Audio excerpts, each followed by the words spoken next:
তো আজকে আমরা শুরু করছি সরল সুদ কষা, যেটা হচ্ছে আমাদের ক্লাস 10 এর সেকেন্ড চ্যাপ্টার। তো 2 নাম্বার চ্যাপ্টার, যার নাম হচ্ছে সরল সুদ কষা।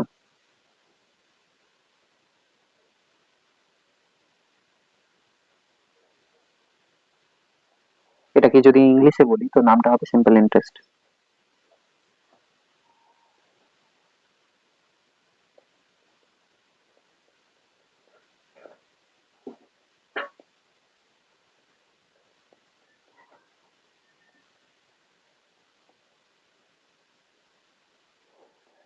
সরল সুদ কষা মানে কি, দেখো এই বিষয় নিয়ে আমাদের বইয়ে সুদ কষা নিয়ে দুটো চ্যাপ্টার আছে। একটা হচ্ছে সরল সুদ কষা, যেটা এক্ষুনি আমরা করছি, আরেকটা চ্যাপ্টার পরে আছে যেটা হচ্ছে চক্রবৃদ্ধি সুদ।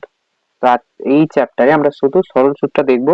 এটা বেশি সহজ, ওটাতে একটু জিনিসটা একটু তথ্যগুলো একটু বেশি হয়ে যায়। এখানে একটাই ফর্মুলা আছে, ওই ফর্মুলাটা যদি বুঝে যাই আমরা, তো যত এই চ্যাপ্টারের অঙ্ক আছে সব অঙ্ক আমাদের হয়ে যাবে। তো আগে জিনিসটা বুঝি কি সরল সুদ কষা মানেটা কি। ভেবে নাও, এটা একটা ব্যাংক,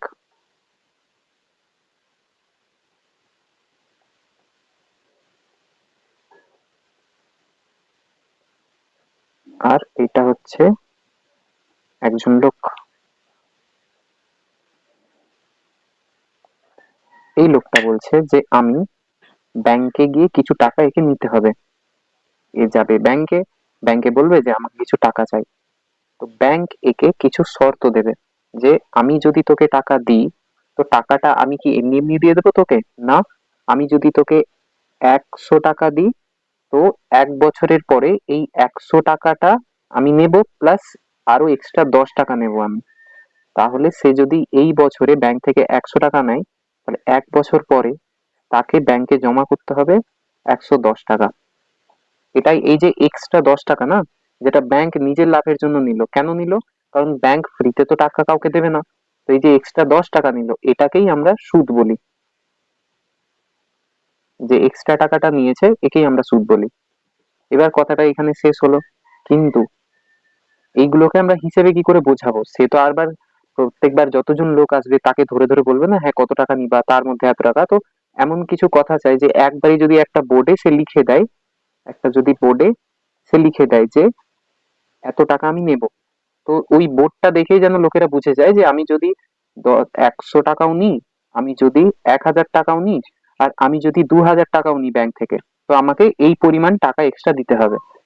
তো এইরকম করার জন্য আমরা পার্সেন্টেজ ব্যাপার, পার্সেন্টেজ বলে একটা জিনিস আছে, সেটাকে নিয়ে আসি। পার্সেন্টেজ মানে কি, আমরা তুলনা করব 100 থেকে, 100-র সাথে। মানে 100-র মধ্যে যদি কেউ 10 টাকা এক্সট্রা নিচ্ছে, তো বলবো সে সুদ নিচ্ছে 10%।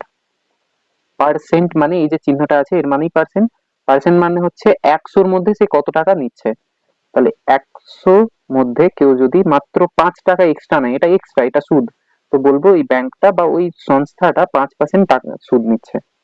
এইটাকেই, এই যে পার্সেন্টেজ ব্যাপারটা আছে, একেই আমরা বলবো সুদের হার। তাহলে সুদের হার ব্যাপারটা বোঝা গেল। আমি এগুলো সব সরিয়ে দিই। কি কি বললাম? এই যে টাকাটা দিয়েছে, এই টাকাটা ব্যাংক থেকে সে নিল, তাকে যে এক্সট্রা পরিমাণ টাকা দিতে হচ্ছে, এক্সট্রা টাকা, ওটাই হচ্ছে সুদ। আর যে কন্ডিশনে দিচ্ছে, যে তার একটা ডিমান্ড আছে যে আমি এত টাকা নেব, সেই ডিমান্ড বা কন্ডিশনটাই হচ্ছে, ডিমান্ড বা কন্ডিশনটাই কি, যে কিছু পার্সেন্টেজে তাকে এক্সট্রা দিতে হবে। যে এক্সট্রা, ওটাকে দেখানোর জন্য আমরা যে বিষয়টা ইউজ করি তাকে বলবো সুদের হার। আর যেহেতু আমরা সরল সুদ পড়ছি, তাই লিখবো সরল সুদের হার। এবার এই যে লোকটা ছিল, এই লোকটা ব্যাংক থেকে কত টাকা নেবে সেটা বোঝা গেছে, 100 টাকা নেবে। ব্যাংকের ডিমান্ড কি? ব্যাংকের ডিমান্ড, ব্যাংক বলেছে যে কিছু টাকাই আমাকে মেটাতে হবে। কিন্তু এ কত দিনের জন্য নেবে, কত বছরের জন্য নেবে, যদি আমি ধরি এ যদি 7 বছরের জন্য নিচ্ছে, তাহলে কি হবে? যে প্রথম বছরে, প্রথম বছর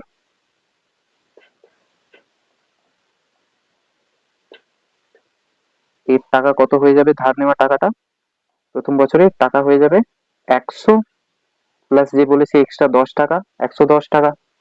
পরের বছরে 2 নাম্বার বছরে তার টাকা কত হবে, আগে থেকে 100 টাকা সে মোট মেন টাকাটা নিয়েছে, এই মেন যে টাকাটা না, এটাকে আমরা পরে আসল বলবো, মানে মেন যে টাকাটা সে নিয়েছে বা কেউ সংস্থার কাছে সে যদি কাউকে দিচ্ছে, তো ওই মেন টাকাকে আমরা আসল বলি। নামগুলো মনে রাখতে হবে, পরে পেজে ফর্মুলাতে কাজে লাগবে আমাদের। তো প্রথম বছরে 10 টাকা এক্সট্রা, পরের বছরের জন্য আবার 10 টাকা। তো এইরকম করে করে 2 বছরের জন্য এক্সট্রা কত হলো, 20 টাকা। 3 বছরের জন্য কত হবে, 30 টাকা। তো এইরকম করে করেই আমরা যদি এই জিনিসটাকে আগিয়ে লিখি, তাহলে কিরকম দাঁড়াবে, তাহলে 3 বছরের জন্য কত হবে, 100 প্লাস 30 টাকা। 4 বছরের জন্য কত হবে, 100 প্লাস 40 টাকা। 5 বছরের জন্য কত হবে, 100 প্লাস 50 টাকা। 6 বছরের জন্য কত হবে, 100 প্লাস 60 টাকা। আর শেষে 7 বছরের জন্য কত হবে, 100 প্লাস 70 টাকা। এই পর্যন্ত কিছু বোঝা, এই পর্যন্ত আশা করি বোঝা গেছে। হ্যাঁ দাদা, এই পর্যন্ত সব বুঝে গিয়েছি। এবার আসছি যে হিসেব কি করে করব, আমরা কি এই এত কষ্ট করব যে প্রত্যেক বছর এরকম এরকম লিস্ট বের করব, যদি আমাকে 10 বছরে দিয়ে দেয় তখন ঝামেলা। তাহলে আমরা কি করব, একটা ফর্মুলা বানাবো, যে ফর্মুলা ইউজ করে আমরা খুবই সহজে এর যে কোনো জিনিসের মান বের করতে পারি। তো কি বললাম, আবার উদাহরণটা নিচ্ছি। এটা হচ্ছে ব্যাংক, এই হচ্ছে সেই লোকটা। ব্যাংক বলল এই বছরে এখন ব্যাংক দেবে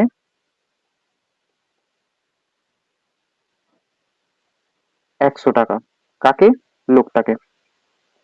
1 বছর পর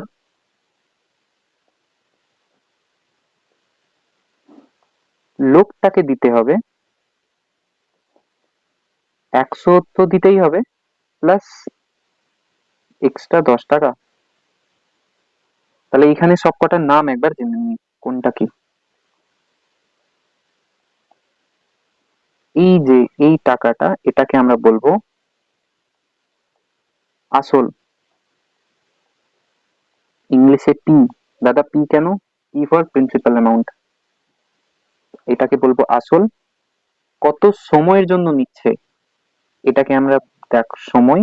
আর অবশ্যই মনে রাখতে হবে সময়টা বছরে হবে, সময়কে টি দিয়ে, এটা প্রশ্ন জিজ্ঞেস করার কথা নয়, টি মানে টাইম, তাহলে সময় টি, এটা সবসময় কিসে হবে, বছরে। দাদা যদি বছরে না থাকে, তো আমাকে যে কোনো ভাবে বছরে চেঞ্জ করে নিতে হবে ওটাকে। আর এই যে এক্সট্রা টাকা, এটাকে আমরা বলবো সুদ।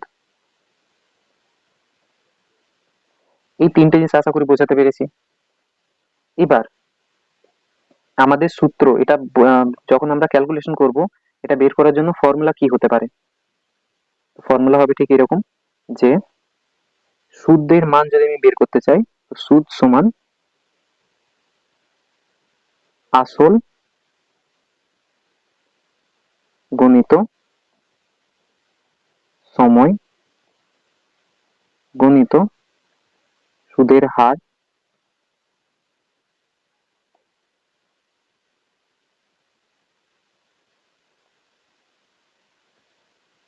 সুদের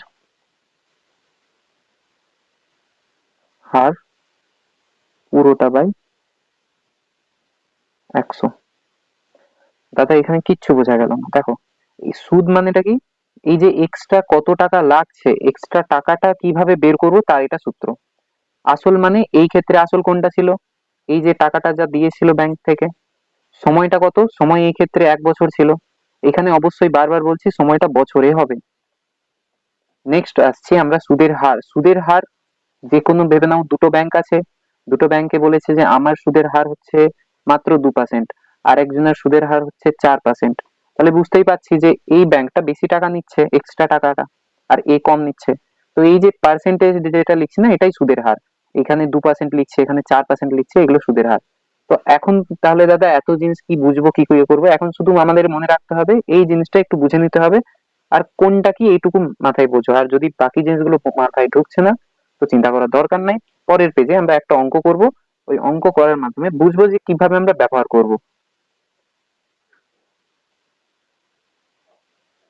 তাহলে একটা কোশ্চেন নিই।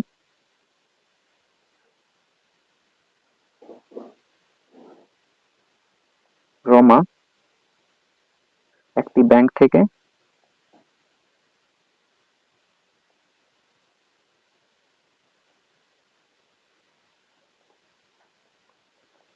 7,000 টাকা নিয়েছে, নিয়েছে, টাকা নিয়েছে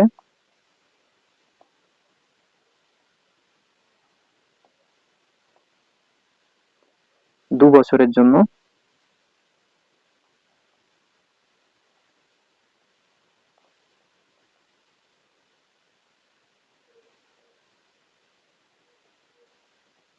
যদি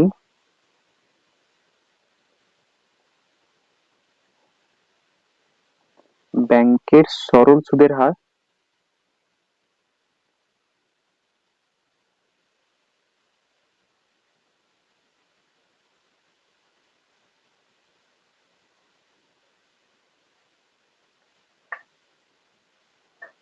10% হয়, তবে রমাকে কত টাকা ঋণ দিতে হবে, কত টাকা সুদ দিতে হবে?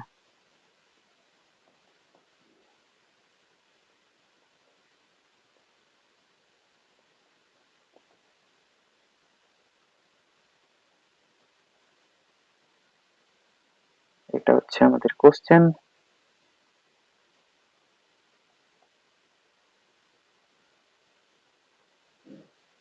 এবার এইখানে কটা জিনিস বোঝার। এত বড় কোশ্চেন তো লিখে নিয়েছি, কিন্তু দাদা আমরা বলতে চাইছো আমি বুঝতে পারছি না। এখানে দেখো, আমার দরকার 3টে জিনিস। কি? সেই ব্যাংকে কত টাকা, আ, আ, আ,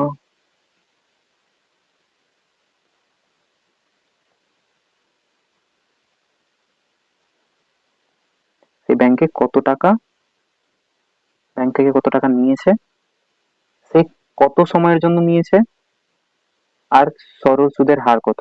এই 3টে জিনিস আমার দরকার। আর এইখানে এই যে যেটা দেখতে পাচ্ছি সুদ, সুদ মানে কি? সুদ মানে এক্সট্রা টাকাটা, মোট না। সুদ মানে হচ্ছে তাকে এক্সট্রা কত টাকা দিতে হচ্ছে। এই 7,000 টাকা তো দিতেই হবে, এটা ছাড়া এক্সট্রা কত টাকা দিতে হবে। তাহলে এই যে 7,000 লেখা আছে, এটা 7,000টা হচ্ছে আসল,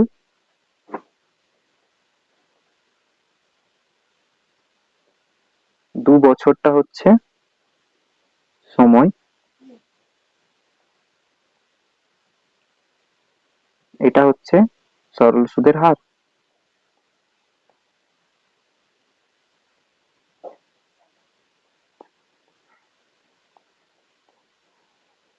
প্রত্যেকটা কিভাবে ডিনোট করব দেখো। আসলটা পি দিয়ে, প্রিন্সিপাল অ্যামাউন্ট, সময়টা টি দিয়ে, টাইম। আর সরল সুদের হারকে আর দিয়ে দেখানো হয়, আর মানে রেট অফ ইন্টারেস্ট। তাহলে আমাদের যে ফর্মুলাটা ছিল ওটাকে যদি ইংলিশে লিখতে যাই, তাহলে সুদ সমান, সুদকে আই দিয়ে লিখবো, সমান পি মানে আসল, টি মানে সময়, আর মানে সরল সুদের হার বাই 100। তাহলে এখানে কোনটা কি? এইখানে আই মানে হচ্ছে, তাহলে লিখবো সুদ, এই ফর্মুলা পাশে লিখেছি, এবার অঙ্কটা করছি। তো আই মানে আমি লিখেছি সুদ, সুদ সমান কি আছে, তারপরে আছে পি। পি মানে কি? পি মানে হচ্ছে আসল, কত টাকা সে নিয়েছে, কত টাকা নিয়েছে, 7,000 টাকা। তাহলে এখানে আমি লিখবো 7,000, 7,000 গণিত, তারপরে কি আছে, দেখো তারপরে টি আছে, টি মানে টাইম, টাইম মানে সময়, সময় কত আছে, সময়টা আছে 2 বছর। তাহলে সময় 2 বছর মানে 2 গণিত। আর মানে কি? আর মানে হচ্ছে এই যে আর, আর মানে হচ্ছে সরল সুদের হার। সরল সুদের হার মানে কত ডিমান্ডে সে টাকাটা দেবে, এক্সট্রা কত পার্সেন্ট তার লাগবে, 100-র মধ্যে তাকে দিতে হবে 10 টাকা, তাহলে 10%। তো এখানে আমি লিখবো 10, তো এখানে আমি লিখছি 10 বাই 100। কি করলাম দাদা এখানে, আমি কি করেছি, কি করেছো বুঝতে পারছি না। এখানে আমরা শুধু করেছি এই যে পিটিআর বাই 100, এখানে যে ফর্মুলাটা আছে এই ফর্মুলাটা ইউজ করেছি। আই মানে হচ্ছে সুদ, তো সুদ সমান কি লিখেছি, এই আয়ের জায়গায় সুদ লিখেছি। তারপরে কি আছে, তারপরে আছে পি। পি মানে হচ্ছে আসল। আসল মানে কত টাকা সে দিয়েছে বা কোনো কত টাকা সে নিয়েছে, ঋণ, লোন যা বলবে। এখানে নিয়েছে 7,000 টাকা। তারপরে আছে টি। টি মানে টাইম, সময়। সময় কত সময়ের জন্য নিয়েছে, 2 বছরের জন্য। তারপরে কি আছে, তারপরে আছে আর। আর মানে সরল সুদের হার। কত সরল সুদ ছিল, 10%। তো আমরা সুদ বের করবো। এবার কি করতে হবে, কিচ্ছু না, এবার শুধু ক্যালকুলেশন করব। তাহলে শূন্য, শূন্য কেটে দিলাম। এই শূন্য, এই শূন্য কেটে গেল। কি কি পড়ে আছে আগে পরিষ্কার করি, যা যা পড়ে আছে ওইগুলো লিখি। প্রথমে দেখছি, প্রথমে এই যে সংখ্যাটা আছে এটা কত, এখানে 7,000 ছিল কিন্তু একটা শূন্য কেটে গিয়েছে, তো পড়ে আছে মাত্র 700। তো এখানে আমি লিখবো 700 গুণ চিহ্ন। তারপরে কত আছে, তারপর আছে 2। দুইটা কেটেছি না কাটিনি, তাহলে দুইটা লিখবো, এখানে আমি লিখবো 2। তারপরে 10-এর শূন্য কেটে গেলে 1 থাকে, আর আমরা জানি গুণের ক্ষেত্রে 1 না লিখলেও হয়, কিন্তু বোঝানোর জন্য একটা এখানে লিখতে পারি আমি। বাই, নিচে দুটো শূন্য কেটে গিয়েছে, দুটো শূন্য কেটে গেলে মাত্র একটা 1 পড়ে থাকবে। তাহলে এই পর্যন্ত আমার অঙ্ক হলো। আর যেহেতু সুদ বের করছি, তো অবশ্যই ব্র্যাকেট দিয়ে পাশে টাকাটা লিখে রাখতে হবে। এখানে টাকা লিখে রাখলাম, এখানেও টাকা। এবার আমি কি বললাম, ভাগ আর গুণের ক্ষেত্রে 1 থাকা যা, না থাকাও তাই। তাই আমি এখানে এই একটা নাও লিখতে পারি, এইখানে এই একটাও না লিখতে পারি। তাহলে মেন আমার কি কি পড়ে আছে, 700 গণিত 2। তাহলে আমার শুধু পড়ে আছে, পাশে সমান চিহ্ন দিয়ে লিখছি কি কি পড়ে আছে, 700 গণিত 2 এত টাকা। গুণ করে দেখছি কত হচ্ছে, শূন্য শূন্য বসে গেল, 7 দুগুণে 14, এত টাকা। এইটা 2 বছরের শুধু সুদ, মানে এক্সট্রা কত টাকা দিতে হবে, এই টাকাটা তাকে 7,000 টাকা তো দিতেই হচ্ছে। এই যে সে যে 7,000 টাকা নিয়েছে 2 বছরের পরে, এই 7,000 তো দিতেই হবে, তার সঙ্গে এই টাকাটা, এই যে 1400 টাকা আছে এটা এক্সট্রা দিতে হবে। এইটা হচ্ছে এক্সট্রা টাকা। যদি কোনো কোশ্চেনে জিজ্ঞেস করে নেয় যে তাকে মোট কত টাকা দিতে হবে, তাহলে তাকে এই সংখ্যাটা, এই সুদটা আর এই যে আসলটা, এই দুটো যোগ করে লিখতে হবে। এত পর্যন্ত বোঝা গেছে? হ্যাঁ দাদা, বুঝে গেছি। নেক্সট আসছে যে কথাটা এক্ষুনি বলছিলাম, এখানে আমাকে কি বের করতে দিয়েছিল দাদা, এখানে সুদ বের করতে দিয়েছিল। সুদ মানে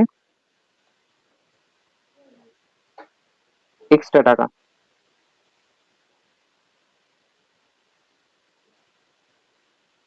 যদি দুটো একসাথে বের করতে বলে, দাদা বুঝতে পারলাম না, ভেবে নাও। ব্যাংক থেকে এত টাকা কেউ নিয়েছে, এই টাকার মধ্যে তাকে এক্সট্রা কিছু টাকা দিতে হচ্ছে। মানে এই যে এক্ষুনি অঙ্কটা করলাম, ওখানে এটা মোট টাকাটা ছিল 7,000, আর এক্সট্রা ছিল 1400 টাকা।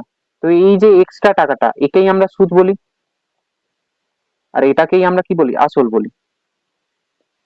কিন্তু তাকে তো শুধু সুদ দিলে হবে না, তাকে পুরো টাকাটাই দিতে হবে। তো এই পুরো জিনিসটাকে অঙ্কের ভাষায় আমরা কি কি লিখি দেখো। অঙ্কের ভাষায় আমরা এটাকে বলি সুদ আসল,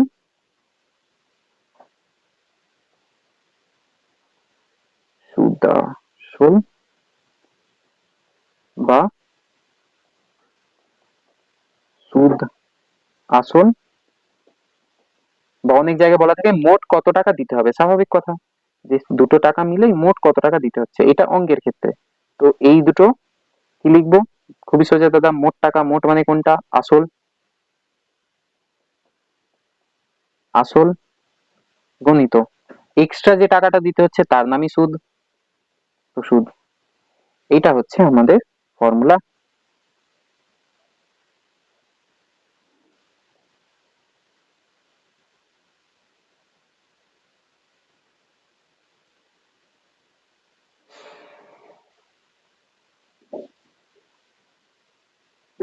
এইটুকু আশা করি বোঝা গেছে। এবার আমরা উপর উপর জিনিসগুলো বুঝে গিয়েছি, আমরা এবার অঙ্কতে যাব। দেখো তোমাদের বইয়ে যে উদাহরণগুলো আছে, সেই উদাহরণগুলো তুমি যদি দেখতে পারো খুবই ভালো হয়।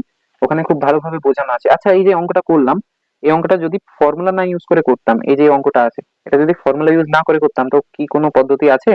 হ্যাঁ আছে। দেখো এটা আমি অন্যরকম ভাবে করছি। এই যে অঙ্কটা আছে,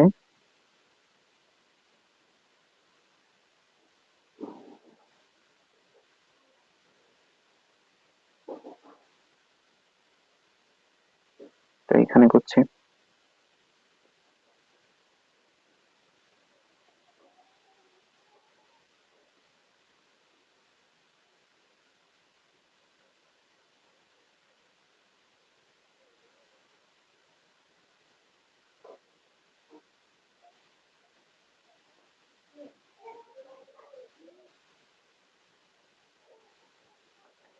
কি লিখবো দেখো, প্রথম বছরে, তাকে একটু মোটা করে নিই, বছরে কি হচ্ছে, তাকে 7,000 টাকা, এর 10% কত হবে, এর 10% বের করার জন্য গণিত 10/100 সমান, শূন্য শূন্য কেটে দিলাম, শূন্য শূন্য কেটে গেল। তো প্রথম বছরে কত টাকা, 700 টাকা। এটা কিন্তু সুদ, মনে রাখতে হবে, এটা কি বের করছি, সুদ। এটা তারপরে দ্বিতীয় বছরে, বছরে কি হবে, সেম একই জিনিস, 7,000-এর আবার 10%, শূন্য শূন্য কেটে দিলাম। 7,000-এর 10% কি করে বের করছি আর একবার বলছি আমি, দেখো, যে কোনো সংখ্যার যদি পার্সেন্টেজ বের করতে হয়, আমি ভেবে নাও, আচ্ছা এই অঙ্কটা আগে কমপ্লিট করি। তো কি বলছিলাম, এইটি শূন্য আর এই শূন্য কেটে গেল, পরে আছে 700, তাহলে সমান চিহ্ন দিয়ে 700 এত টাকা, এটাও সুদ।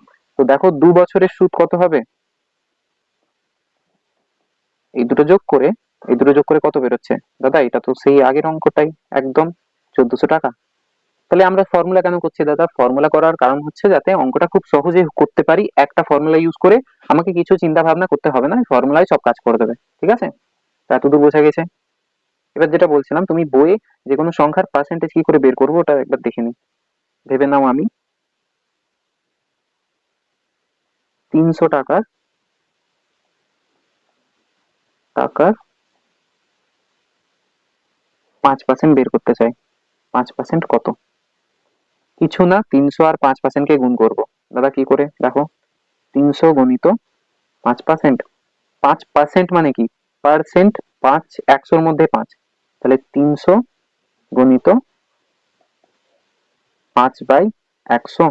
এবার কাটাকুটি করবো, শূন্য শূন্য শূন্য শূন্য কেটে গেল, নিচে কিছু নাই, এখানে 3 আছে, 3 আর 5 গুণ হবে, তাহলে কি করছি, আমরা করছি এই 3 আর এখানে এই 5টাকে গুণ করছি, গুণ করে কত পাবো, 3 × 5 = 15। তাহলে 300 টাকার 5% হচ্ছে 15 টাকা। তাহলে কি বললাম, যে কোনো টাকার পার্সেন্টেজ বের করার জন্য কিছু না, সেই টাকা, শুধু টাকা না, যে কোনো পরিমাণের কিছু পার্সেন্টেজ যদি বের করছি, তো সেই জিনিসটা ইন্টু 5%, 5% মানে কি, 5 কতর মধ্যে, 100-র মধ্যে, তাই বাই 100 হবে, যে আমার অ্যান্সারটা বেরিয়ে যাবে। নেক্সট আসছি, এবার আমরা শুরু করছি বইয়ের অঙ্কগুলো। দেখো বইয়ে আমাদের বড় অঙ্কর মধ্যে কটা অঙ্ক আছে দেখো, তোমার যদি কোষে দেখি 2.1টাই বের করো, তো তোমাদের বইয়ের মধ্যে সব মিলে, বড় অঙ্কের কথা বলছি, কোষে দেখি 2 আছে, সব মিলে 20টা অঙ্ক আছে। এই 20টা অঙ্ক এক একটা আমরা করব, করে বোঝার চেষ্টা করব যে অঙ্কটাতে কি বলেছে। তো এবার আমরা করব কোষে দেখি 2। দেখো কোষে দেখি 2 এর প্রথম অঙ্কটা কি আছে, প্রথম অঙ্কে কি কি বলা আছে একবার বুঝে নি। দুই বন্ধু একসঙ্গে একটি ছোট্ট ব্যবসা চালাবার জন্য বার্ষিক 12% সরল সুদের হারে একটি ব্যাংক থেকে 15,000 টাকা ধার নিলেন। 4 বছর পর ওই টাকার জন্য তাদের কত টাকা সুদ দিতে হবে হিসাব করে লিখি। তাহলে আমার যা যা দরকার আছে সেইগুলো আগে আমি বুঝে নিই। দেখো আগে আমরা বুঝলাম যে আমার সুদ বের করার জন্য ফর্মুলা কি, সুদ বের করার ফর্মুলা হচ্ছে পি টি আর বাই 100। সূত্রটা নর্মালি সবার মনে থাকে, যদি মনে হচ্ছে না দাদা আমার মনে থাকছে না, তো মনে রাখার নিয়ম হচ্ছে যে পিটি টিচার রেড কালারের একটা টি শার্ট পরে আছে, তো পিটি টিচার থেকে পিটি, রেড থেকে আর, তো PTR/100। তো এই ফর্মুলাটা আমার দরকার আছে, ফর্মুলাটা হচ্ছে সুদ সমান PTR/100। তাহলে আমাকে এখানে সুদ বের করতে বলেছে, পি মানে কি, পি মানে হচ্ছে আসল। তো এখানে যে পিটা দেওয়া আছে, আমার কি কি দরকার আছে, ব্যবসা চালাবার জন্য বার্ষিক সরল সুদের হার কত, 12%, তো 12%-এ আমার টাকাটা এক্সট্রা লাগবে, 100-র মধ্যে 12 টাকাটা এই ক্ষেত্রে এক্সট্রা লাগছে। আর কত ধার নিয়েছে, 15,000 টাকা। আর কত সময়ের জন্য নিয়েছে, 4 বছর। ব্যাস এই তিনটেই আমার অঙ্কের জন্য দরকার আছে। তাহলে আমি লিখে নিচ্ছি যে কি কি আমার অঙ্ক কিরকম করব। প্রথমে আসল,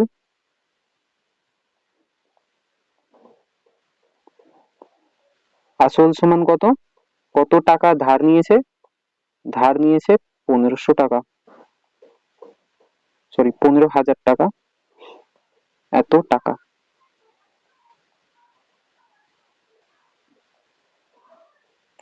15,000 টাকা। এবার তারপরে হচ্ছে যে সরল সুদের হার কত, সরল সুদের হার, সরল সুদের হার সমান কত পার্সেন্ট কোশ্চেনে দেখতে পাচ্ছি সরল সুদের হার হচ্ছে 12%। এই যে সরল সুদের হার 12%, হার সমান 12%। এরপরে কি আছে, এরপরে আছে কত সময়ের জন্য, তো সময় কত লাগছে, সময় লাগছে আমাদের 4 বছর। তো এই তিনটে জিনিস আমার দেওয়া আছে, আমাকে বের কি করতে বলেছে, দাদা আমাকে বের করতে বলেছে সুদ, জিজ্ঞেস করেছে যে সুদ সমান কত। তাহলে আমার যা যা দরকার ছিল, এইসব জিনিস আমার দরকার ছিল, এগুলো আমি এক জায়গাতে লিখে নিলাম।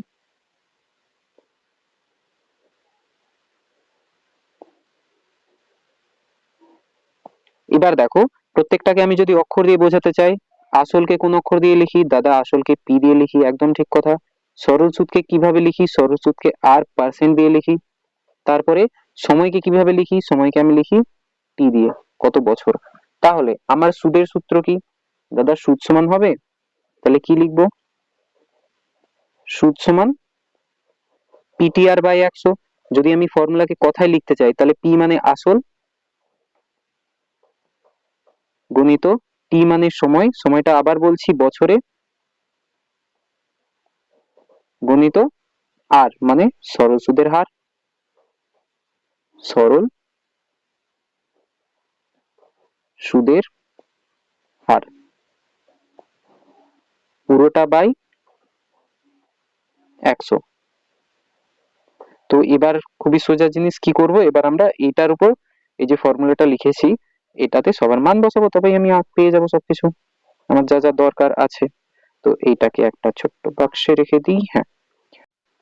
তো এবার আমরা সবকিছুর মান বসিয়ে দেবো শুধু। তাহলে লিখবো কি, লিখবো আমরা সুদ সমান, সুদ সমান আসল কত, দেখো সূত্রের সঙ্গে আমরা মানটা মেলাচ্ছি, কি করছি দেখো আসল দিয়েছে সূত্র হিসাবে, আসল মানে যেটাকে পি বলছি, তো এখানে পি এর ভ্যালু কত 15,000, তো আমি এখানে লিখবো 15,000, হয়ে গেল। আর কি আছে, এরপরে দেখো আছে সময়, তো সময় কত লাগছে, সময় লাগছে 4 বছর, তাহলে আমি এখানে লিখবো 4 বছর গুণিত 4, গুণিত তারপরে কি আছে দেখো, তারপরে আছে সরল সুদের হার। এখানে কত পার্সেন্ট আমার সরল সুদ লাগছে, এখানে আমার লাগছে 12%, তাহলে এখানে আমি গুণ করব ইন্টু 12, পুরোটা বাই 100, এত টাকা। এবার কি করব, এবার আমি শুধু সংখ্যাগুলো কেটে দেবো, নিচের শূন্যের সাথে উপরে একটা শূন্য গেল, নিচের শূন্যের সাথে উপরে একটা শূন্য গেল। এবার যা পড়ে আছে তাকে আমি সঠিক করে আগে লিখে নিই, কি কি পড়ে আছে দেখো, পড়ে আছে এইখানে আছে আমাদের 150, তো এখানে আমি লিখবো 150 গণিত, তারপরে আছে 4, এই 4টাকে লিখবো আমি গণিত 4 গণিত, তারপরে এই যে 12টা পড়ে আছে এই 12টাকে লিখবো গণিত 12, পুরোটা বাই, নিচে দেখো নিচে দুটো শূন্য কেটে গেছে, তাহলে নিচে পড়ে আছে মাত্র একটা 1, তাহলে এই একটাকেই লিখবো নিচে। দাদা এক আমি যদি না লিখতাম কোনো অসুবিধা হতো না, পরের লাইনে একটাকে আমি সরিয়ে দেবো, শুধু বোঝানোর জন্য এখানে লিখেছি এত টাকা।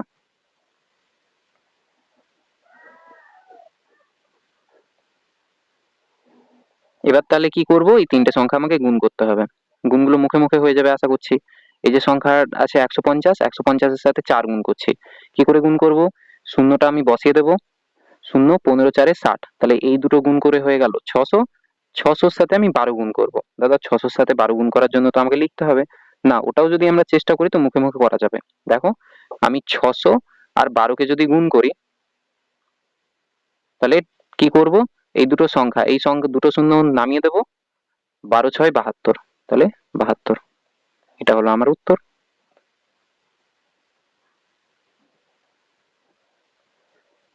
তাহলে আমাদের উত্তর কত হচ্ছে, উত্তরটা হচ্ছে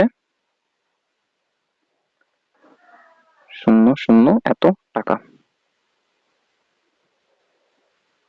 কোশ্চেনে কি জিজ্ঞেস করেছে, কোশ্চেনে জিজ্ঞেস করেছে তাদের কত টাকা সুদ দিতে হবে হিসাব করে লিখি, তাহলে লিখবো তাদেরকে সুদ দিতে হবে 7,200 টাকা।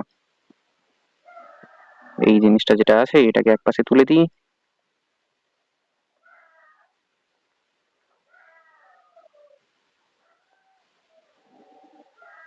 সুতরাং তাদেরকে সুদ দিতে হবে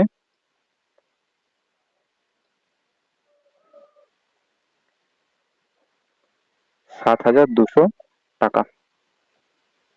ব্যাস, আমাদের প্রথম অঙ্ক হয়ে গেল। আশা করি এই অঙ্কতে কোনো অসুবিধা নাই। একদম না দাদা, সব বোঝা যাচ্ছে ভালো করে। তারপরেই অঙ্কটাতে যাচ্ছি।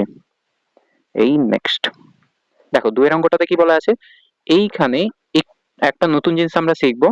একটু গন্ডগোল, একটু ঝামেলা আছে, কিন্তু শান্ত মনোভাবে বোঝার চেষ্টা করো, দেখো বুঝতে পারবে তোমরা। তাহলে একবার পড়ি কোশ্চেনে কি বলা আছে।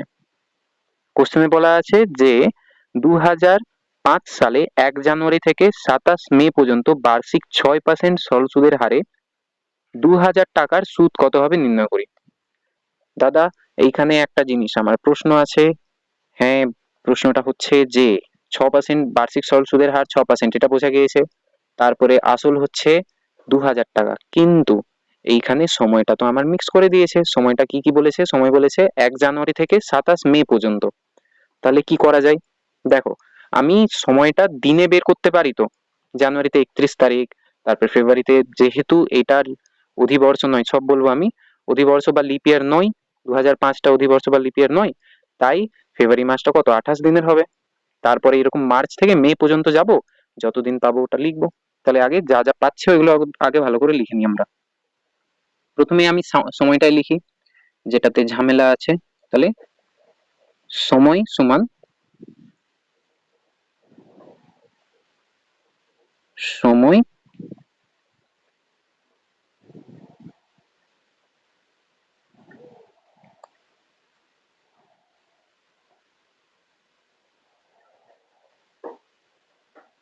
সমান, দেখো কি করব, সেই আমরা আঙুলে কাউন্ট করা জানি। এটা যদি আমার হাত হয়, আমার হাতটা ঠিক করে বানাই দেখি। হাতে যদি আমি বানাই একটা, সেই পাঞ্চের মতো করে হাতটা আমি বন্ধ করি, তখন দেখবে এক হাতের কর্নারে এরকম উঁচু নিচু খাল তৈরি হয়ে যায়। তো দেখো, যদি আমরা মাস মনে রাখতে পারছি না, তাহলে মনে রাখার উপায় খুবই সোজা। যেটা উঁচু, এই মাসটা যেমন এটা হবে জানুয়ারি, নিচেরটা হবে ফেব্রুয়ারি, তারপরে মার্চ, এপ্রিল। তাহলে জানুয়ারিটা কি উঁচু, উঁচু আছে, তাই একটা 31 তারিখ। ফেব্রুয়ারিটা নিচে আছে, মনে রাখ ফেব্রুয়ারিটা শুধু মনে রাখতে হবে, এটা হয় 28 দিনের, না হলে কত 29 দিনের। তারপরে মার্চ, মার্চ উঁচু, মার্চ হচ্ছে 31। এপ্রিল নিচে, তো এটা হবে 30। মে উঁচু, তাহলে এটা 31। জুন নিচে, এটা 30। জুলাই উপরে 31। আগস্টটা আবার এখান থেকে শুরু করব, তাহলে আগস্ট আবার 31। সেপ্টেম্বর 30। অক্টোবর 31। এরকম করে আমরা মনে রাখতে পারি কোন মাসে কত দিন আছে। তো এই জিনিসটাকে এক পাশে রাখি।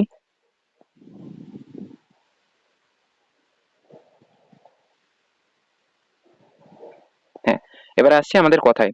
দেখো কি বলেছে, সময় বের করতে বলেছে 1 জানুয়ারি থেকে শুরু করে 27 মে পর্যন্ত। তাহলে কোন কোন মাস থাকছে, জানুয়ারি, ফেব্রুয়ারি, মার্চ, এপ্রিল, মে, এই কটা দিন।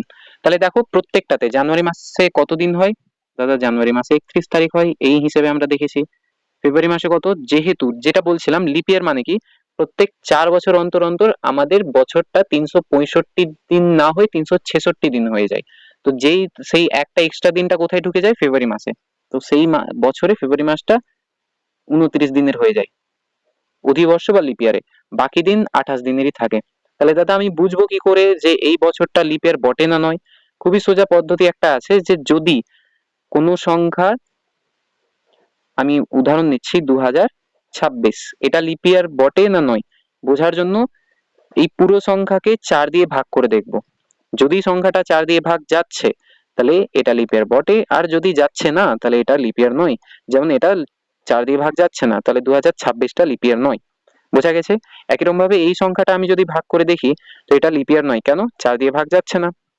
এটা একটা হয়, আর একটা হয় কোনো যদি শেষে দুটো শূন্য থাকে, উদাহরণ 1800, 1900, এইরকম সংখ্যাগুলো কি করে চেক করব?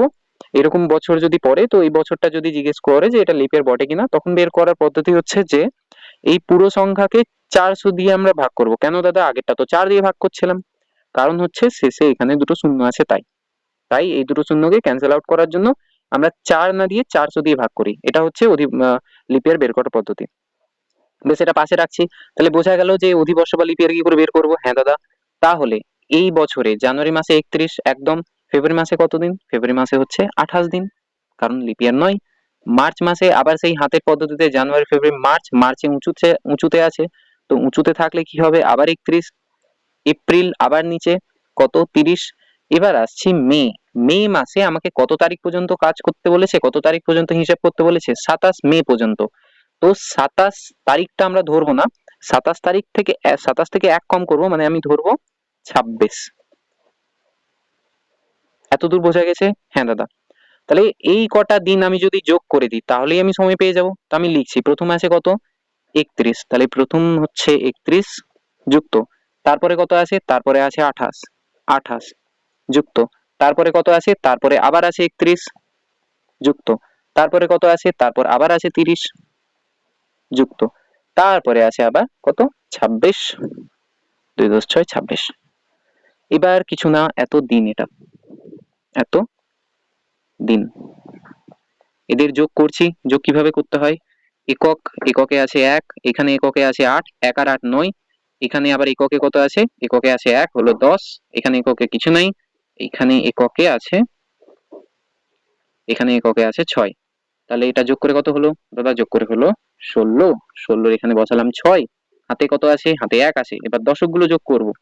2 আর 3 যোগ করে 5, 5 আর 3 যোগ করে 8, 8 আর 2 যোগ করে 10, 10 আর 3 যোগ করে 13, 13 আর হাতে 1 ছিল, হয়ে গেল 14। তাহলে এখানে আমি লিখবো 14 এত দিন। এবার আমি বারবার প্রথম থেকেই বলছি যে সময়টা সবসময় আমাকে বছরে রাখতে হবে। কিসে রাখতে হবে? বছরে। তো এই যে এত দিন আছে, এটাকে বছরে চেঞ্জ করব। দাদা বছরে চেঞ্জ করার পদ্ধতি তো বলনি। বছরে চেঞ্জ করার পদ্ধতি কিছু না, বলো। 1 বছর সমান কত দিন? 1 বছর মানে 365 দিন। 365, 365 দিন। তাহলে দিনকে যদি আমি বছরে চেঞ্জ করতে যাই, তাহলে ওটা 365 দিয়ে ভাগ হয়ে যাবে। তাহলে এটাকে আমি যদি বছরে চেঞ্জ করি, তাহলে এটা পুরোটা ভাগ যাবে কত দিয়ে? 365 দিয়ে। এত দিন। এত দূর বোঝা গেছে? হ্যাঁ দাদা, এত দূর ভালোভাবে বোঝা গেছে। ব্যাস, তাহলে আমি সময় পেয়ে গেলাম কত? এত। এটা দেখো কাটা যাবে, আমি কাটবো পরে, নাহলে এখানেই কেটে নিই, আমাদের কাজের সুবিধা হয়ে যাবে বুঝতে, পরে ক্যালকুলেশন খুব তাড়াতাড়ি হবে তখন। এই যে পুরোটা জিনিস আছে, এটাকে আমি ছোট করে রাখি তো এক জায়গায়। বেশ,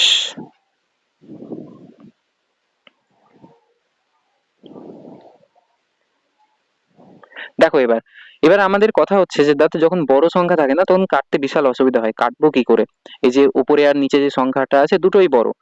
আর একটা হয় বিভাজ্যতার নিয়মে, মানে উপরে আমি দেখে নিলাম 2 দিয়ে যাবে কি যাবে না, নিচে 3 দিয়ে যাবে কি যাবে না, ওরকম করে চেক করতে করতে যাই আমরা, হ্যাঁ কিনা? তাহলে এই রকম যখন সংখ্যা বড় থাকবে, তখন ভাগের পদ্ধতি হচ্ছে যে দুটোর মধ্যে যে ছোট সংখ্যাটা আছে 146, এই সংখ্যাটাকে ভেঙে নাও। আমি এটাকে যদি 2 দিয়ে ভাঙি, তাহলে এখানে পাবো 7 × 10 = 3। এবার দেখো 7 × 10 = 3 কে আর ভাঙা যাবে না, এটা একটা মৌলিক সংখ্যা। তাহলে আমি আশা করছি যদি এটা কাটা যাবে, তাহলে এই সংখ্যা দিয়েই যাবে। একবার চেক করছি, এটাকে এখানে শেষে আছে 3 আর এখানে আছে 5, তাহলে 3 কে কত দিয়ে গুণ করে শেষে 5 আসে? 5 দিয়ে। তো দেখো 7 × 10 = 3 কে আমি যদি 5 দিয়ে গুণ করি, তাহলে 365 পাচ্ছি।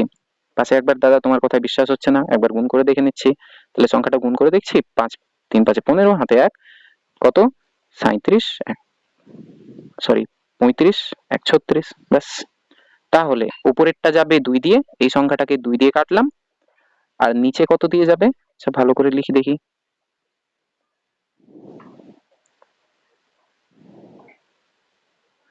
উপরে যাবে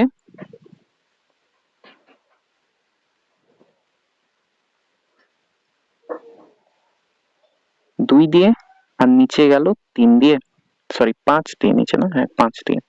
তাহলে কি কি পড়ে আছে? উপরে আছে 2, নিচে আছে 5, এত। আচ্ছা 365 দিয়ে দাদা তুমি যদি ভাগ করেছো তাহলে এখানে দিন কেন লিখেছো? এটা তো বছর হবে।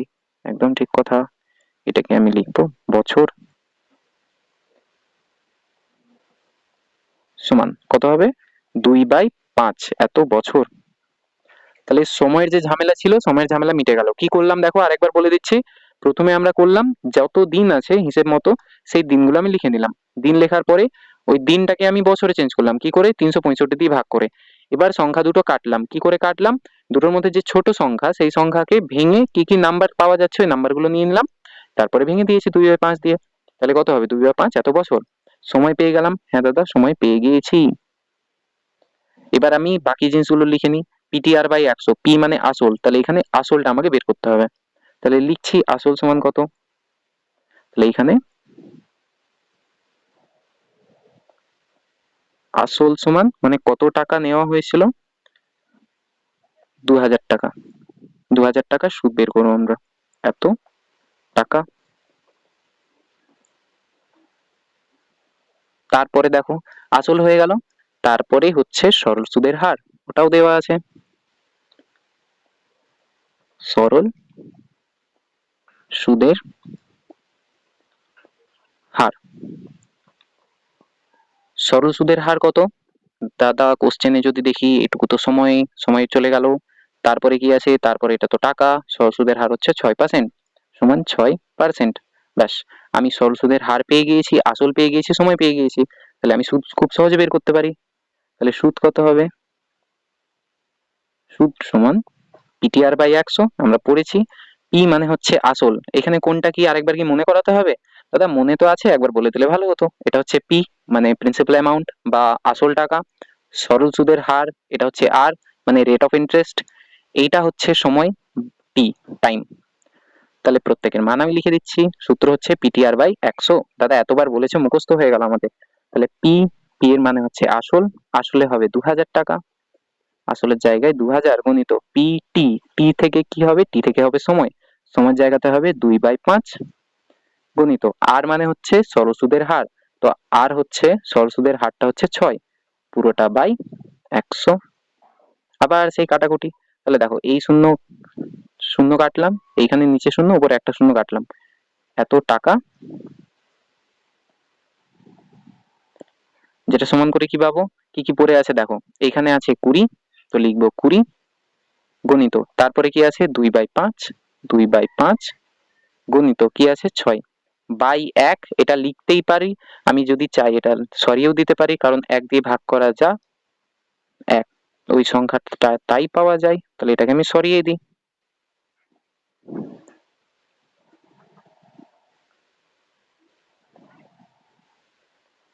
এটাকে এখানে লিখি তাহলে। এবার দেখো এই সংখ্যাগুলোর মধ্যে কাটাকুটি কিছু করা যেতে পারে? হ্যাঁ দাদা করা যেতে পারে। দেখো এরকে 5 দিয়ে কাটছি, 5 একে 5, এটাকে 5 দিয়ে কাটলে 5 4 20 এত টাকা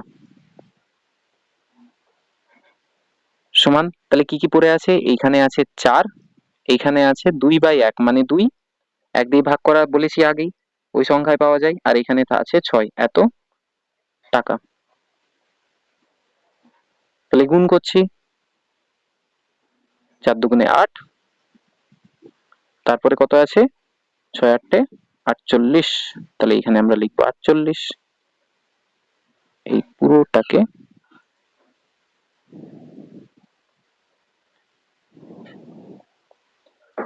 সমান 48 টাকা।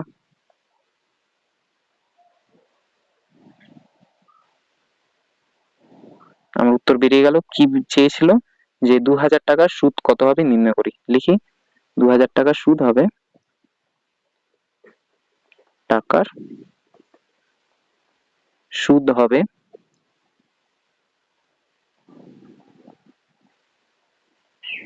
48 টাকা। ব্যাস, আমার অঙ্ক হয়ে গেল।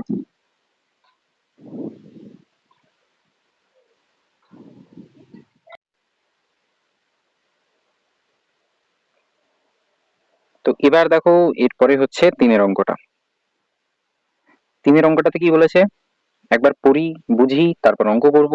প্রথমে বলেছে যে বার্ষিক 8 পূর্ণ 3 1-3 5% সরল সুদে এত টাকার কত টাকা 960 টাকার 1 বছর 3 মাস। এবার দেখো এখানেও সময় একটু গন্ডগোল আছে। 1 বছর 3 মাস সবৃদ্ধি মূল কত হবে নির্ণয় করি।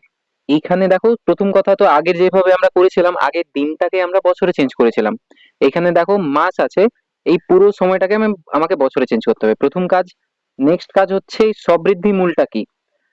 সবৃদ্ধি মূল মানে হচ্ছে ওই যে বলছিলাম সুদ আসল, সুদ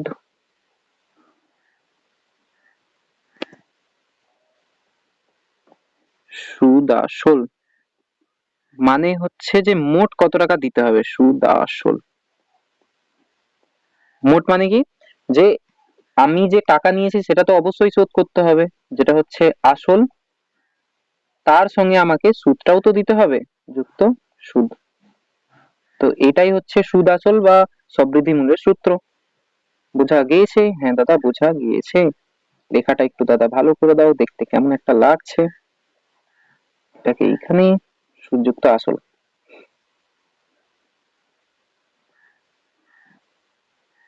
ব্যাস, তাহলে এটাকে মুছে দিই, মুছে দিই, মুছে দিই, মুছে দিই। তো কি বললাম, যে সবৃদ্ধি মূল মানেই হচ্ছে কি সুদ আসল, সুদ আসল সমান আসল যুক্ত সুদ। তাহলে এখানে কিছু করতে হবে না, আমি যেভাবে সুদ বের করছিলাম সেভাবে সুদ বের করব, সুদের সাথে মোট টাকাটা যোগ করে দেবো। দাদা বোঝা গেল না? দেখো খুবই সোজা জিনিস। আমি যদি কোথা থেকে কিছু টাকা নিই, এটা আমি কোনো জায়গা থেকে টাকা নিয়েছি, তো এর উপর সে এক্সট্রা কিছু টাকা তো লাগাচ্ছে। এই এক্সট্রা টাকাটাই হচ্ছে এত এই দুটো অঙ্কতে আমরা এক্সট্রা টাকাটা শুধু বের করছিলাম। এবার আমাকে বলছে যে মোট কত টাকা আমাকে দিতে হবে। সাপোজ আমি এক জায়গা থেকে 1,000 টাকা ধার নিলাম। সে আমাকে বললো যে দেখ এখন 1,000 টাকা নিচ্ছিস তো, দিয়ে আমাকে অমুক সময় পর যখন দিবি তখন এক্সট্রা 20 টাকা দিস। তাহলে আমি কি ওকে শুধু 20 টাকা দেবো? না দাদা, সেটা তো এক্সট্রা, এই টাকাটাও আমাকে দিতে হবে। একদম। তাহলে বোঝা গেছে যে এই অঙ্কটাতে আমাকে মোট টাকাটা বের করতে বলেছে, যে আসলটা আর যে এক্সট্রা টাকা যাকে আমরা সুদ বলি, ওই দুটো মিলিয়ে কত টাকা আমাকে দিতে হবে। তাহলে অঙ্কটা করি। দেখো প্রথমে কি বলা আছে, বার্ষিক এত সরল সুদের হারে। তাহলে সরল সুদের হার কত? সরল সুদের, আচ্ছা আমরা যেভাবে প্রথমে করি তো পিটিআর বাই 100 লিখি, তো তাহলে পিটিআর ওই সিকোয়েন্সটাই ফলো করি। পিটিআর বাই 100 সবসময় এই সিকোয়েন্স ফলো করে যদি আমরা লিখি কোনো অসুবিধা একদম না। এটা কার সূত্র লিখলাম? এটা দাদা তুমি সুদের সূত্র লিখলে, পিটিআর বাই 100, এটা লিখেছি সূত্রটা সুদের। তাহলে কি করব, প্রথমে আসল লিখব।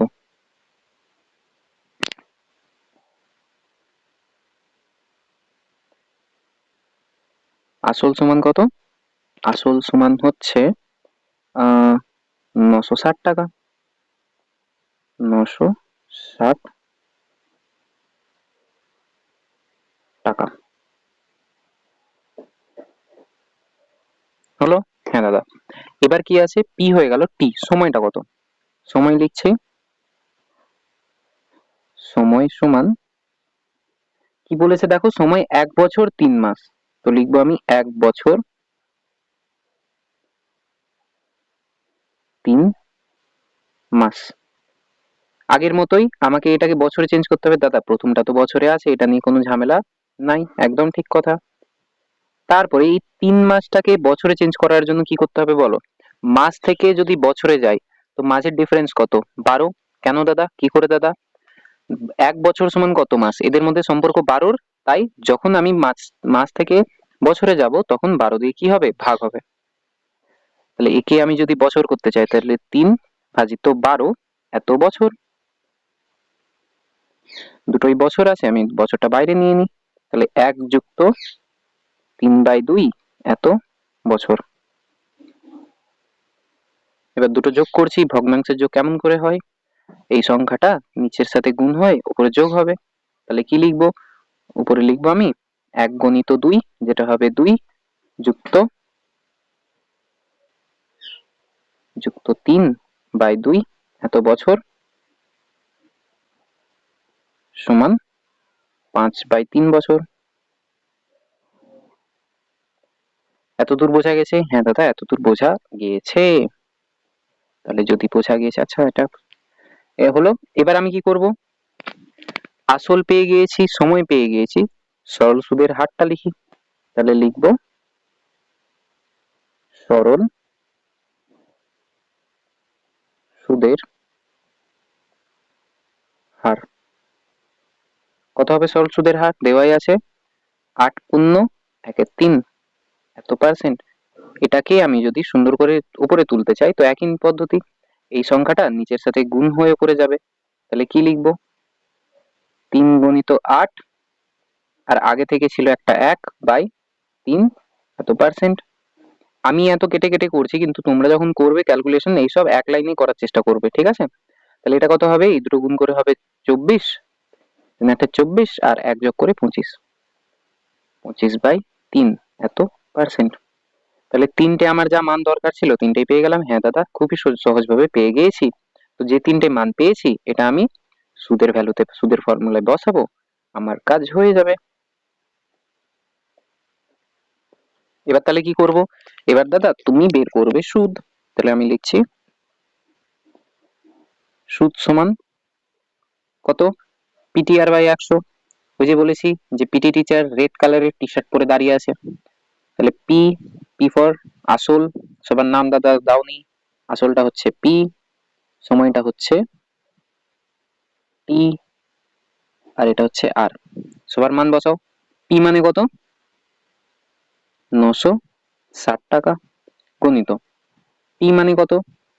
5/3, গণিত আর মানে হচ্ছে 25/3। আচ্ছা আচ্ছা আচ্ছা আচ্ছা আচ্ছা, এই যে ছোটখাটো জিনিস, এটা 2 হবে। এখানে আমাকে লিখতে হবে একটা 2, তো এখানেও আমার হবে একটা 2। 25/3 পুরোটা বাই 100। এবার কাটাকুটি করছি। দেখো কি কি কাটবো? এই শূন্যের সাথে এই শূন্য কেটে গেল। আর কিছু কাটা যাবে? যাবে যাবে যাবে, হ্যাঁ যাবে। কি যাবে? দেখো এই 10-এর সাথে এই 5-কে কাটা যাবে। উপরে যে ভগ্নাংশ আছে, আচ্ছা এইভাবে আমি না কেটে আরো ভালোভাবে বোঝানোর চেষ্টা করি। দেখো এই পুরো সংখ্যাটা এই পুরো সংখ্যাকে ভাগ করছে, হ্যাঁ দাদা ভাগ করছে। তাহলে আমি লিখতে পারি এইটা ভাজিত এইটা, হ্যাঁ দাদা লেখা যেতে পারে। তাহলে আমি কি লিখবো? তাহলে আমি লিখবো যা যা পড়ে আছে আগে লিখে নিই। গণিত 5/2 গণিত 25/3, এই পুরোটাকে কে ভাগ করছে? ভাজিত 10 এত। এটা এত বাইরে অবশ্যই টাকাটা দাদা দিতে ভুলে যাচ্ছ, তো বাইরে আমি লিখবো একটা টাকা, এখানেও লিখবো আমি টাকা, সমান। এবার দেখো এই সংখ্যাটা, এই যে নাম্বারটা আছে এই নাম্বার এই পুরোটাকে ভাগ করছে। আমি যদি এটাকে ঠিকভাবে লিখতে পারি তাহলে এটাকে গণিত 1/10 লিখতে পারি। মানে কি? মানে আগে যে সংখ্যাগুলো আছে ওইগুলো লিখে দিলাম, গণিত 5/2 গণিত 25/3 গণিত 1/10। কি করলাম? এই নাম্বারটা আমি নিচে দিয়েছি। আচ্ছা আমি যদি দাদা এইখান থেকে ডাইরেক্ট এটা করতাম, হ্যাঁ করতে পারতে, আমি একটু বোঝানোর চেষ্টা করলাম যাতে তোমরা খুব সহজে বুঝতে পারো, ওটার চেষ্টা করেছি, তাই এক লাইন এক্সট্রা লিখেছি। আর কাটা যদি আমি যদি কাটতে চাই এখান থেকে এখানেই কাটা যেত। এত টাকা টা।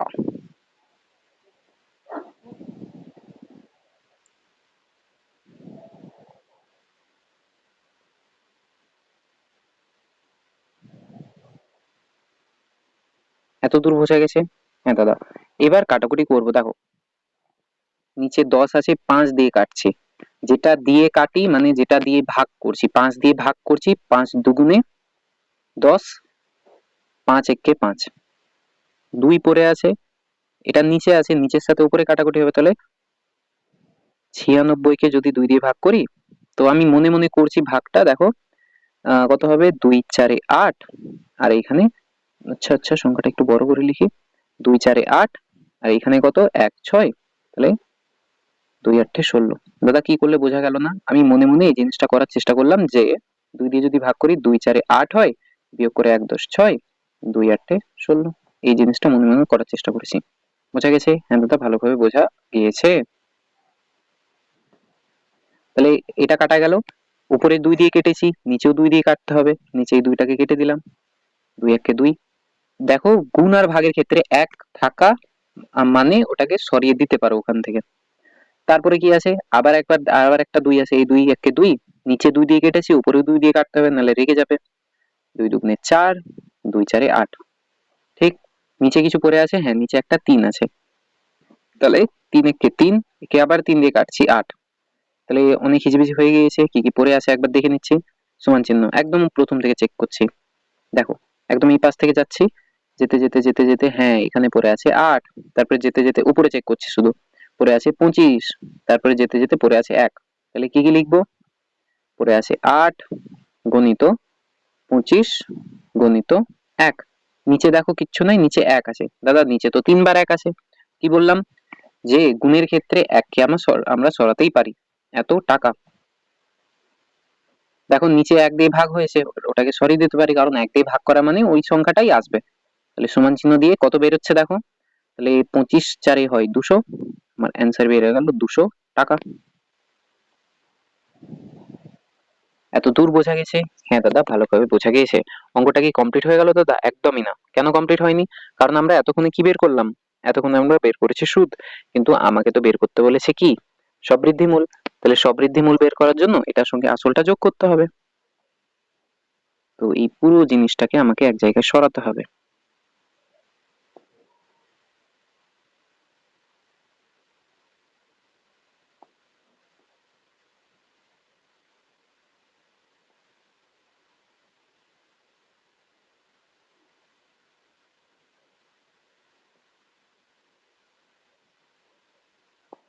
তাহলে কি বললাম, সবৃদ্ধিমূল কত হবে, সুতরাং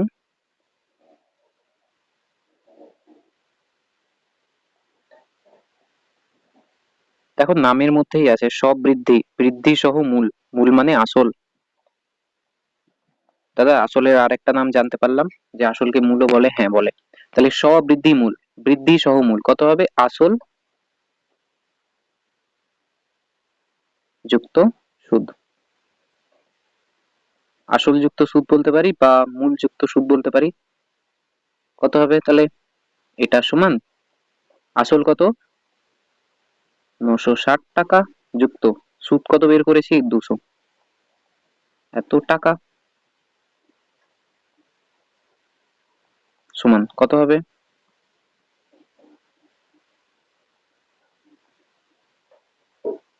1060 এত টাকা। ব্যাস, আমার অঙ্ক হয়ে গেল। এত দূর বোঝা গেছে? হ্যাঁ দাদা, খুবই ভালোভাবে বোঝা গিয়েছে।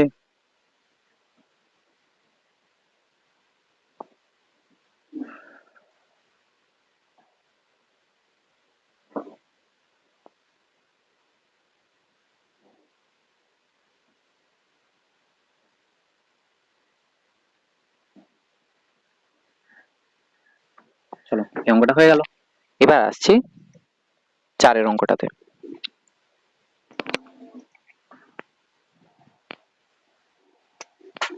উৎপল বাবু তার জমি চাষের জন্য সমবায় ব্যাংক থেকে বার্ষিক 6% সরল সুদে।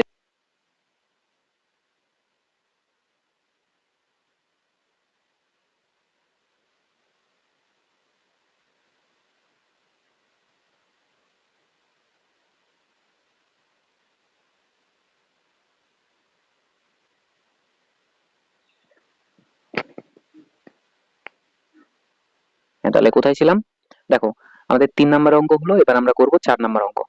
4 নম্বর অঙ্কে কি বলা আছে, 4 নম্বর অঙ্কে বলা আছে যে উৎপল বাবু তার জমি চাষের জন্য সমবায় ব্যাংক থেকে 6% বার্ষিক সরল সুদের হারে 3200 টাকা 2 বছরের জন্য ধার নিলেন। 2 বছর পরে সুদ আসলে তাকে কত টাকা শোধ করতে হবে হিসাব করে লিখি। আমার দরকার এখানে কি কি, তার দরকার আমার হচ্ছে বার্ষিক সরল সুদের হার, কত টাকা মানে আসল, কত সময়ের জন্য, ব্যাস এই 3টে জিনিসই দরকার। এবার দেখো ঠিক আগের অঙ্কের মতোই আমাকে কি বের করতে বলেছে, আমাকে বের করতে বলেছে সুদ আসল, মানে আগে আমাকে সুদ বের করতে হবে, দিয়ে আসলের সাথে ওটা যোগ করে দিতে হবে। এত দূর বোঝা গেছে? হ্যাঁ দাদা, খুবই সহজভাবে এত দূর বোঝা গিয়েছে।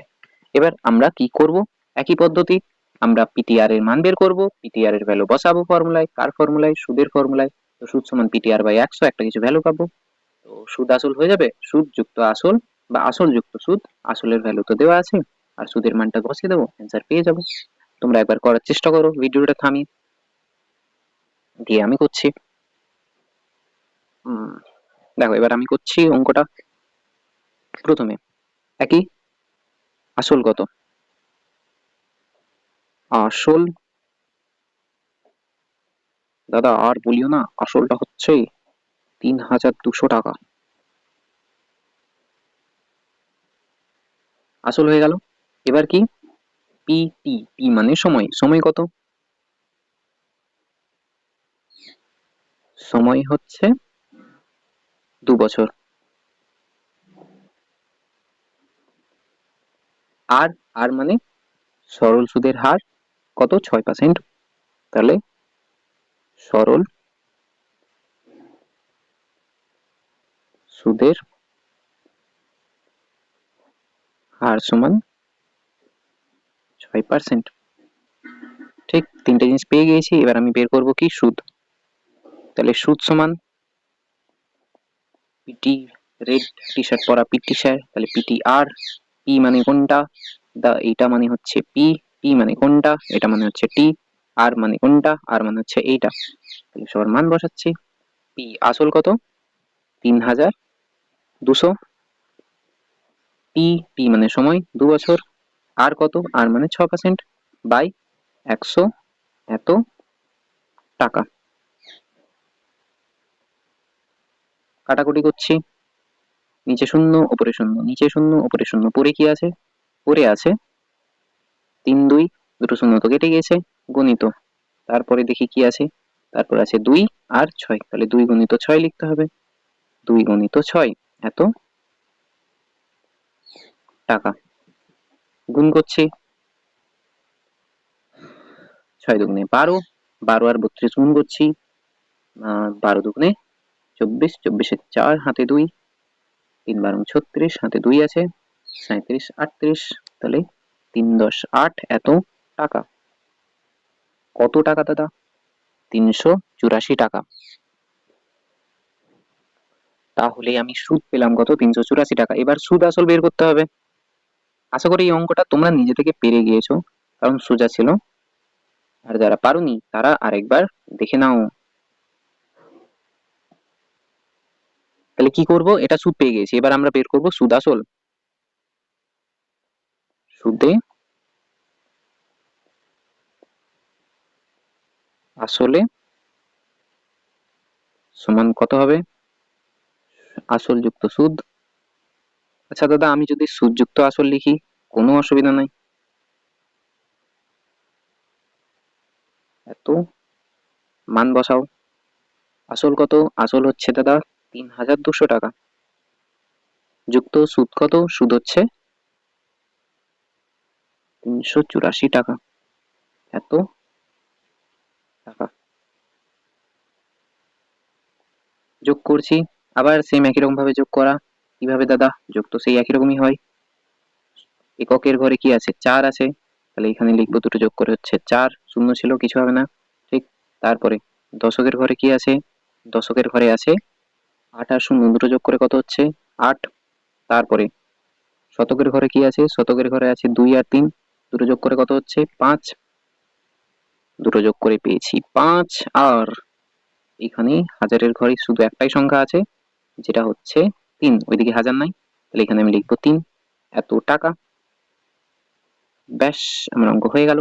লাস্টে যে এরকম ভাবে আমরা লিখি সব অঙ্কের শেষে একটা লাইন, যে লাইনে সব উত্তরগুলো সুন্দর করে গোছানো থাকে, কি লিখবো তাহলে?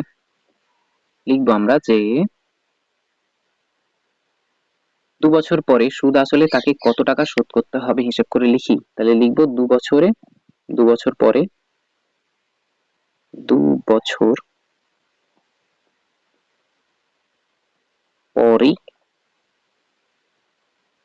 তাকে সুদ আসলে, সুদে আসলে শোধ করতে হবে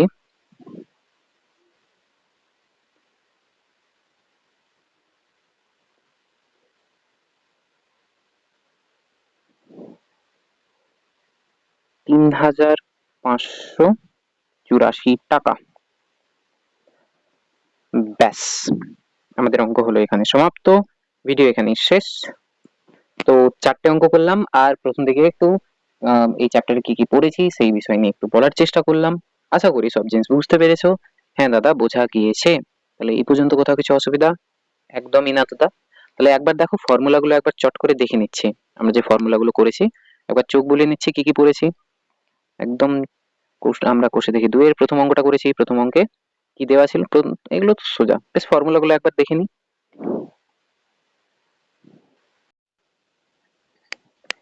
তো দেখো একবার ফর্মুলায় আমরা দেখে নিই কি কি পড়েছে একবার। দেখো এই যে ফর্মুলার এটা পিডিএফটা দেখতে পাচ্ছ, এটা তোমরা আমার চ্যানেলে যাও, চ্যানেলের ওখানে রিভিশন উইথ ফর্মুলা বলে একটা প্লে লিস্ট আছে, ওখানে এই ফর্মুলা গুলো পিডিএফ তুমি পেয়ে যাবে। তো যাই হোক একবার দেখে নিচ্ছি। এই যে পাটিগণিতের 3টে চ্যাপ্টার, এগুলো তো বলবো পরে। এখন যেটাতে আমরা পড়ছি সেটা হচ্ছে সরল সুদ কষা। দেখো এই চ্যাপ্টারে এইটাই যা আছে এটাই আছে, আর কিচ্ছু নাই।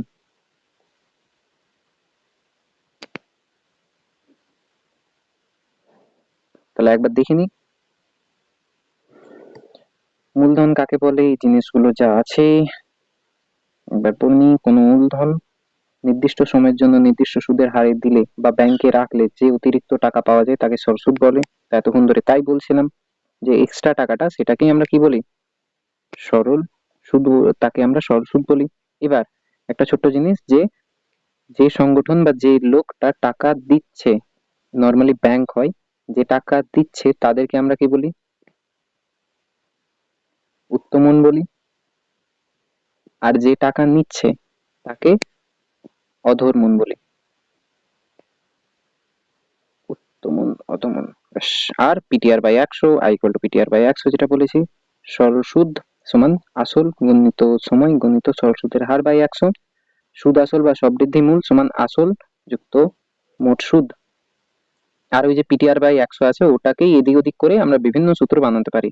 যখন আই মানে সুদের মানটা যখন বের করতে বলেছে তখন পিটিআর বাই 100, যখন পি মানে আসলের মানটা যখন বের করতে বলবে, ওটা পরের অঙ্ক আমরা বুঝবো। মানে সবসময় সুদ ডাইরেক্ট বের করতে বলে না, কখনো কখনো এইগুলো দিয়ে দেবে, আসলটা বের করতে বলবে, সময়টা বের করতে বলবে, তারপরে সরল সুদের হারটা বের করতে বলবে, এরকম করে এদিক ওদিক থাকে। তো ব্যাস, আজকে এইটুকুই। ভিডিওটা এখানে হচ্ছে শেষ। যদি ভালো লেগে থাকে তো ওই যে কি করতে হয়, একটা লাইক বলে একটা জিনিস থাকে, ওটা কি একবার ট্যাপ করতে হয়। চলো টাটা।